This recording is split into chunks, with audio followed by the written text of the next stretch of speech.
संतप्त मानस शांत हों, जिनके गुणों के गान में बेबर्धमान महान जिन विचरे हमारे ध्यान। कल जीवाधिकार की चर्चा हुई थी।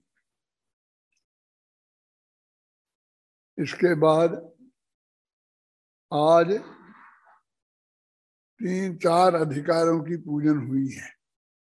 कर्ता कर्म अधिकार, पुण्य पाप अधिकार, आश्रव अधिकार और संवर अधिकार। इतनी पूजन वहां पर देवलाली में आज हुई है। इतने विषय को अपन को आज चलाना है। तो आप ये कर्ता कर्म अधिकार की जयमाला निकालो और इसके दोहे पढ़ो। अरे विगत अधिकारों में परद्रव्यों के साथ रेकत्व ममत्व को छुड़वाया है नाथ। अब इस अधिकारों में कर्ता भोक्ता भाव को छुड़वाते भवजन इनका करो अभाव।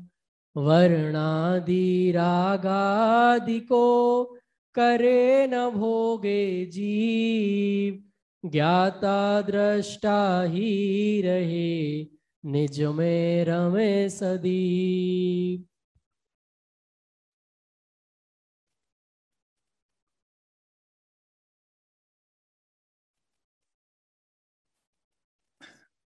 दोनों में स्पष्ट कहा हुआ है कि विगत अधिकार में पर द्रव्य जो 29 प्रकार के भेद किए थे ना, उनका ये आत्मा उनसे एकत्व तो नहीं है, ममत्व तो नहीं है। एकत्व और ममत्व को छुड़वाया था और अब इस अधिकार में कर्तृत्व और भोक्तृत्व को छुड़वाते हैं। वर्णादि और रागादि रूप जो 29 प्रकार के भाव हैं, उनको यह आत्मा न करता है न भोगता है, ज्ञाता दृष्टा ही रहता है और अपने निज आत्मा में रमण करता है। आज समय सार के कर्ताक्रम अधिकार, पुण्य पाप अधिकार और आश्रव संवर अधिकार पर चर्चा करनी है। काफी लंबा विषय है और इसमें आप लोगों ने जो विधान पढ़ा है उसमें उसे पूरा आपने सुना होगा, वो ध्यान से उसमें क्या बात है। जो 29 प्रकार के भाव थे जिन्हें हमने कल वर्णादि और रागादि के रूप में व्यवस्थित किया था, जाना था कि ये वर्णादि और रागादि रूप जो अजीब द्रव्य हैं, अजीब तत्व हैं, हमसे भिन्न, उनका यह भगवान आत्मा न उन रूप है न उनका स्वामी है। इतनी बात कल हुई थी। अब आज बता रहे कि उनका वो कर्ता भोक्ता भी नहीं है। माने 29 प्रकार के भाव जो वर्णादि से लेके गुणस्थान पर्यंत हैं, उन सब का कर्ता यह आत्मा नहीं है और भोक्ता भी यह आत्मा नहीं है। एक कर्ता कर्म अधिकार में ये बात बहुत गहराई से बताई।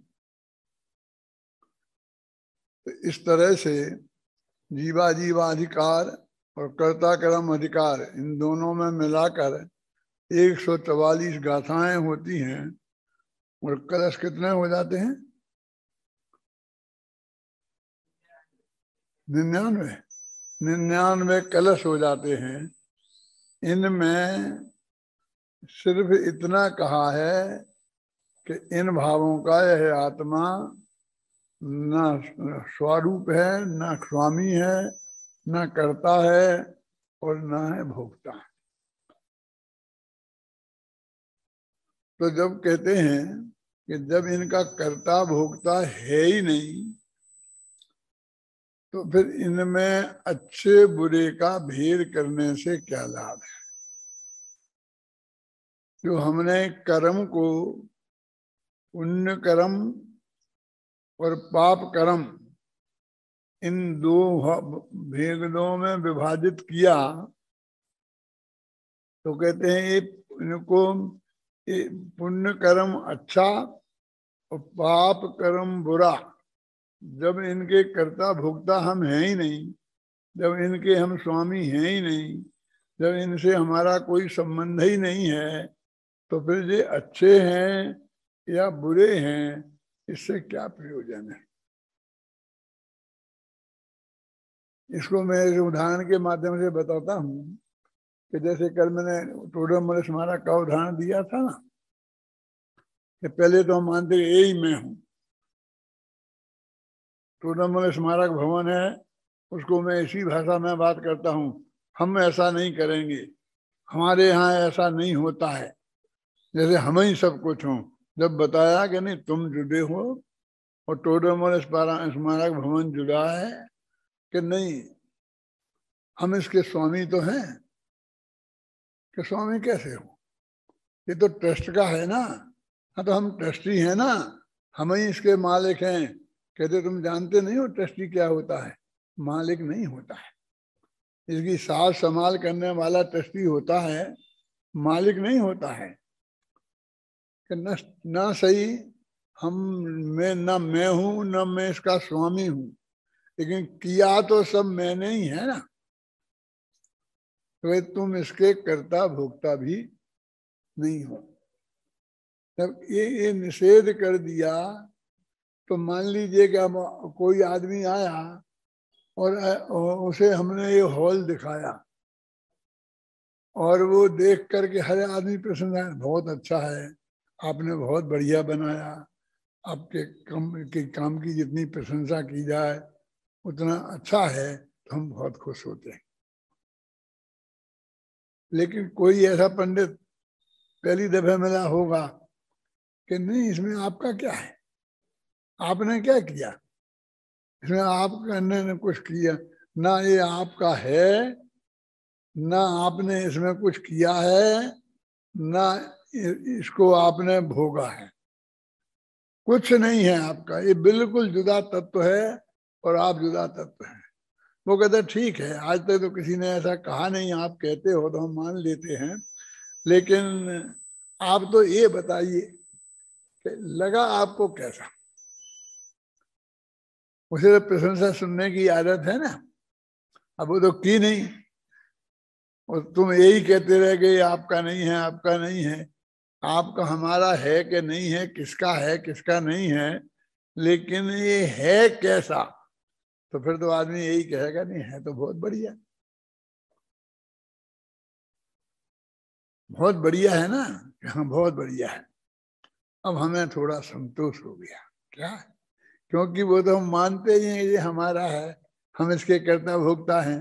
तो आपने कह दिया ये बहुत बढ़िया है, तो हमको संतोष हो गया। और आप बताते खराब ही बताते, हमें समझते हमारी गलती है।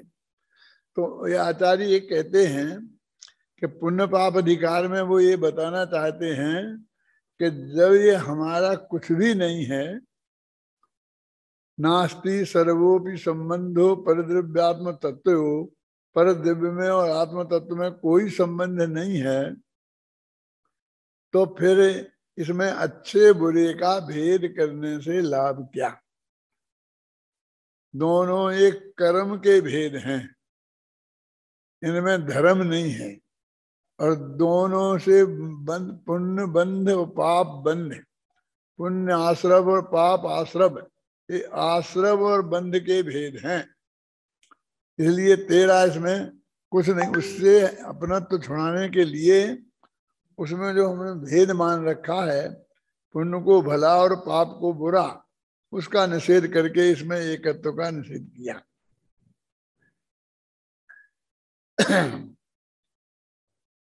इसमें अति संक्षेप में ये बता दिया कि कर्ता भोक्ता नहीं है।